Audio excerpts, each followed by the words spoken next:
सोचिए आप एक गेम खेलने बैठे हो और अचानक आप फंस जाते हैं एक ऐसी दुनिया में जहां सब असली होता हो। एक वीआर हेडसेट जो आपको खींच ले जाता है उस गेम में जहां डर ही आपका असली दुश्मन है। इस साइंस फिक्शन फिल्म का नाम है दी कॉल अप। कहानी शुरू होती है जब 8 गेमर्स को एक रहस्यमयी मैसेज मिलता है। उसमें लिखा होता है कि एक नया गेम शुरू हो रहा है, द कॉल अप, जिसमें जीतने वाले को $1,00,000 का इनाम मिलेगा। सभी गेमर्स एक्साइटेड होकर दिए गए पते पर पहुंचते हैं। जैसे ही सब अंदर जाते हैं, एक रोबोटिक आवाज उन्हें कहती है कि वो एक टैबलेट पर साइन इन करें। फिर उन्हें कहा जाता है कि अपने सारे कपड़े और पर्सनल सामान लॉकर में रखें और मोशन कैप्चर सूट पहन लें। कपड़े चेंज करते वक्त एडम, जो थोड़ा मोटा था, सूट पहनते हुए मजाक का शिकार बनता है। कार्ल अपने शरीर पर एक पुराना जलने का निशान दिखाता है। वहीं अंड्रे बताता है कि वो एक एक्स सोल्जर था। सब तैयार होते हैं और एक स्कैनर वाले रूम में जाते हैं। रोबोटिक आवाज उन्हें स्कैनर पर खड़े होकर अपना यूजर नेम बोलने को कहती है। फिर उन्हें एक खास VR गियर सूट दिया जाता है जिसमें एक हेलमेट होता है जो उनकी रीढ़ की हड्डी से जुड़ता है। सब गियर पहन लेते हैं, लेकिन जाहिद, जो एक मुस्लिम है, रुक जाता है। उसने मजाक में अपना यूजर नेम टेररिस्ट रख लिया था, बिना सोचे कि वो सबके सूट पर दिखेगा। शर्मिंदगी के मारे वो खेल छोड़ना चाहता था, लेकिन सब उसे समझाते हैं कि ये बड़ी बात नहीं है, तो वो मान जाता है। फिर एक आवाज घोषणा करती है कि ट्रेनिंग मॉड्यूल शुरू हो रहा है। हेलमेट पहनते ही कमरा बदल जाता है और सब खुद को एक तबाही के बाद की दुनिया में पाते हैं। अब उनके कपड़े फौजी यूनिफॉर्म में बदल गए थे। सब कुछ बहुत रियल लगता है, लेकिन जब वो चीजों को छूते हैं तो हाथ आर पार चला जाता है। तभी एक सार्जेंट सामने आता है और सबको फौजियों की तरह डांटता है। वो असली नहीं होता, बस एक बहुत रियल दिखने वाला कैरेक्टर है। वो सबको अगले कमरे में ले जाता है जहां उन्हें हथियार दिए जाते हैं, जो असल में नकली होता है। सार्जेंट उन्हें बोतलों पर निशाना लगाने को कहता है और जैसे ही वे गोली चलाते हैं, सब इस बात से हैरान रह जाते हैं कि बंदूक का झटका कितना असली लगता है। तभी सार्जेंट 2 लोगों को गोली मारता है, जिससे उनकी जैकेट चली जाती है, लेकिन क्योंकि ये सिर्फ एक ट्यूटोरियल था, उन्हें तुरंत उनकी जैकेट मिल जाती है। सार्जेंट सबको समझाता है कि अगर किसी को एक बार भी गोली लगी तो उसकी बुलेट प्रूफ जैकेट चली जाएगी, और जैकेट खोने के बाद फिर से चोट लगी तो खिलाड़ी एक खास सीरम का इंजेक्शन इस्तेमाल कर सकते हैं, लेकिन हर किसी को ये इंजेक्शन सिर्फ एक बार ही मिलेगा। अब उन्हें बताया जाता है कि इस बिल्डिंग पर खतरनाक आतंकवादियों ने कब्जा कर लिया है। उनका मिशन है इन सभी दुश्मनों को हराकर जिंदा नीचे ग्राउंड फ्लोर तक पहुंचना। जो खिलाड़ी सफल होंगे उन्हें असली जिंदगी में $1,00,000 मिलेगा। जैसे ही सार्जेंट गायब होता है, अंड्रे ग्रुप की कमान संभाल लेता है क्योंकि उसे पहले से अनुभव था। वो सबको चुपचाप रहने और चतुराई से खेलने की सलाह देता है। तभी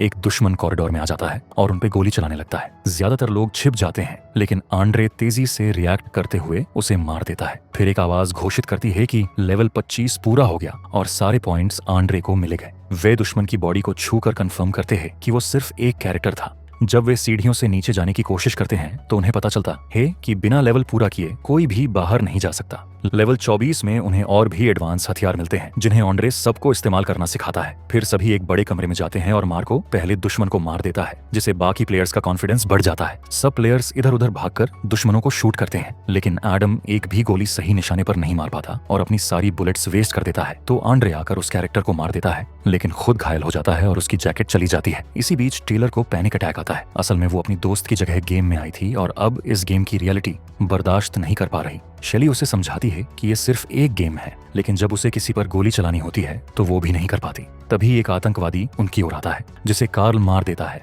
लेकिन बदले में खुद घायल हो जाता है। कार्ल सरेंडर करने की कोशिश करता है, पर दुश्मन फिर भी गोली मार देता है। शेली बाहर आकर उस दुश्मन को मार गिराती है। कार्ल और शेली दोनों हेलमेट खोलते हैं और देखते हैं कि कार्ल को असली दुनिया में भी बहुत दर्द महसूस होता है। एंड्रे उसे सीरम का इंजेक्शन देता है, जिससे वो तुरंत ठीक हो जाता है और कहता है ये गेम नहीं हो सकता। बाद में पूरा ग्रुप ब्रेक लेते हैं और सब हेलमेट खोलते हैं। कार्ल बताता है कि उसे असली झटका महसूस हुआ और उसे लगता है ये कोई रियलिटी टीवी शो है। जाहिद घबरा जाता है और अपना सूट उतारने की कोशिश करता है, लेकिन वो उतार नहीं पाता। मार्को को लगता है कि ये कोई टेस्ट है, लेकिन जाहिद कहता है कि शायद ये मिलिट्री का कोई एक्सपेरिमेंट हो। मार्को भी उसे सहमत हो जाता है और कहता है शायद आंड्रे मिलिट्री का ही आदमी है जो उनके बीच भेजा गया है। इस बात पर बहस शुरू हो जाती है। आंड्रे खुद को शांत करने के लिए बाथरूम में चला जाता है। बाकी खिलाड़ी जानते नहीं थे कि गेम अभी भी जारी होता है। जिन आतंकवादियों को उन्होंने मारा था वे फिर से जिंदा हो जाते हैं। उनमें से एक आंड्रे को बाथरूम में घेर लेता है। आंड्रे जल्दी से अपना हेलमेट बंद करता है, लेकिन फिर भी उसे गोली लग जाती है। वो खुद को ठीक करना चाहता है, लेकिन उसने पहले ही कार्ल पर अपना सीरम इस्तेमाल कर दिया था। बाकी लोग बाथरूम से आवाज सुनते ही अपना हेलमेट बंद कर लेते हैं, लेकिन जैसे ही एडवर्ड ऐसा करता है उसे भी गोली लगती है। सब लोग छिपने की कोशिश करते हैं। टेलर सीढ़ियों से भागने की कोशिश करती है, लेकिन लेवल पूरा ना होने की वजह से रास्ता बंद होता है। आतंकवादी गोलियां चलाने लगते हैं और टीम जैसे तैसे अपना बचाव करने लगती है। एडवर्ड सीरम से खुद को ठीक करता है, तभी एडम एक बॉम्ब फेंक के सारे दुश्मन को मार देता है, जिससे लेवल खत्म हो जाता है और हाई स्कोर का टाइटल एडम को मिलता है। सबको आंड्रे की मदद की आवाज भी सुनाई देती है, लेकिन जैसे ही आंड्रे हेलमेट खोलता है एक टाइमर शुरू हो जाता है और उसका दिमाग बिजली के झटकों से झुलस जाता है। कुछ मिनटों तक तड़पने के बाद आंड्रे की मौत हो जाती है। शेली उसे बचाने की कोशिश करती है लेकिन सफल नहीं होती। फिर आवाज आती है कि अब वे अगले लेवल में जा सकते हैं, लेकिन टीम अब और खेलना नहीं चाहती थी और उन्हें जमीन पर खून दिखाई देने से वे समझ जाते हैं कि हेलमेट ने ही आंड्रे को मारा है। वे हेलमेट उतारने की कोशिश करते हैं लेकिन नहीं उतार पाते। जाहिद घबराकर एक फायर एक्सटिंग्विशर उठाता है और मदद मांगता है। कार्ल उसकी मदद करता है और कई बार उसके हेलमेट पर मारता है, लेकिन हेलमेट फिर भी नहीं निकलता। तभी सार्जेंट आ जाता है और सीधा कार्ल के आर पार चलकर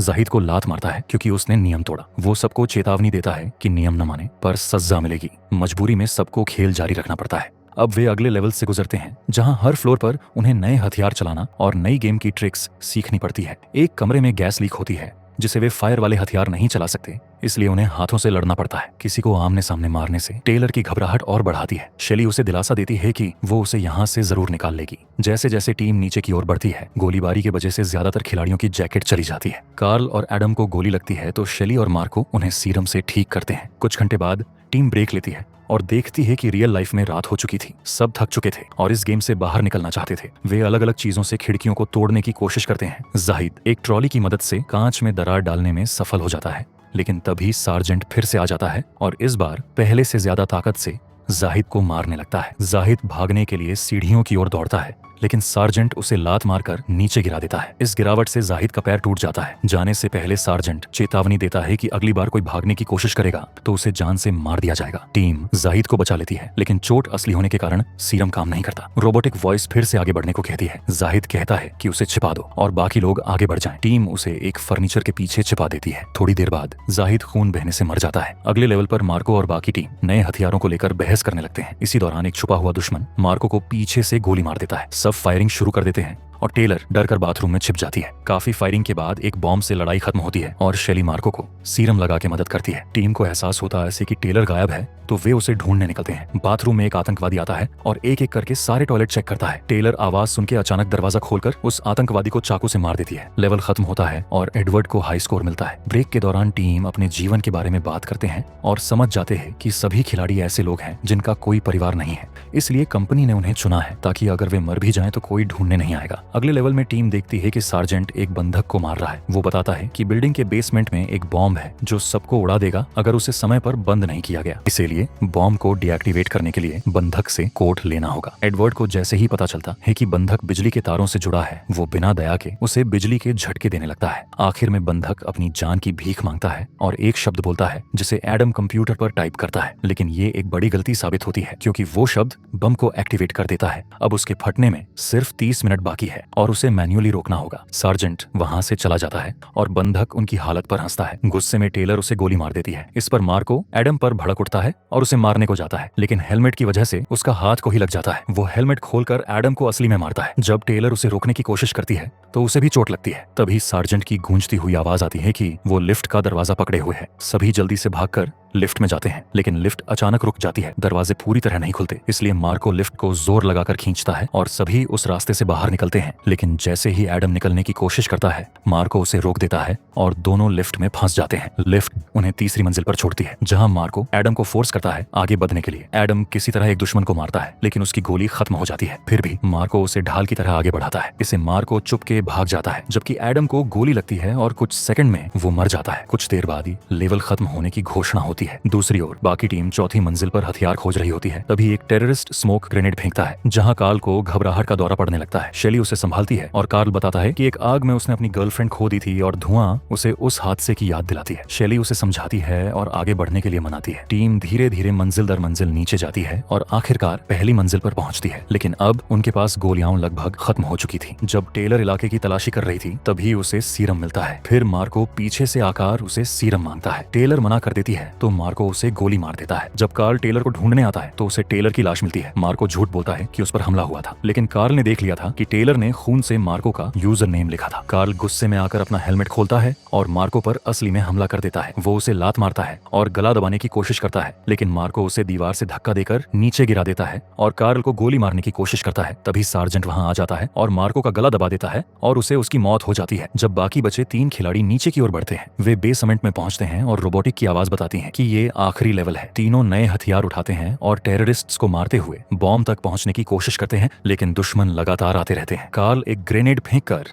लड़ाई खत्म करता है और वे तेजी से आगे बढ़ते हैं। तभी एक वैन से अचानक एक टेररिस्ट निकलता है और कार्ल को गोली मार देता है। शेली और एडवर्ड छिप जाते हैं जबकि कार्ल सीरम ढूंढता है। अब सिर्फ 2 मिनट बचे हैं। शेली बॉम्ब तक भागने की कोशिश करती है, लेकिन उसे भी गोली लग जाती है। कार्ल खुद को बचाने के बजाय शेली को सीरम देकर ठीक करता है और कहता है तुम जीतना, और उसकी गोद में मर जाता है। एडवर्ड एक रॉकेट लॉन्चर से आखिरी दुश्मन को उड़ा देता है और ठीक आखिरी सेकंड में बॉम्ब को रोक देता है। सार्जेंट आता है और बधाई देता है, लेकिन तभी एडवर्ड वही बातें दोहराता है जो सार्जेंट ने कही थी, जिसे पता चलता है कि वो शुरुआत से कंपनी का अंदरूनी आदमी था। गेम खत्म हो जाता है और काले कपड़ों में कुछ लोग आते हैं। वे शेली को बेहोश करते हैं और सबूत मिटाने लगते हैं। सुबह शेली होश में आती है। एडवर्ड उसे कैश प्राइज वाला बैग देता है, लेकिन जब शेली पुलिस को बताने की धमकी देती है, वो कहता है कि कोई उस पर यकीन नहीं करेगा। तभी एक आदमी उसे फिर से सुलाने की कोशिश करता है, लेकिन शेली उसे ही बेहोश कर देती है। वो उसकी बंदूक लेकर पार्किंग की सारी लाइट्स तोड़ देती है और एडवर्ड के आदमियों को एक एक कर मार देती है। आखिर में जब एडवर्ड उसकी जान की भीख मांगता है, शेली उसे भी गोली मार देती है। फिर वो बिना पैसे लिए उस बिल्डिंग से बाहर निकल जाती है। इसी के साथ ये मूवी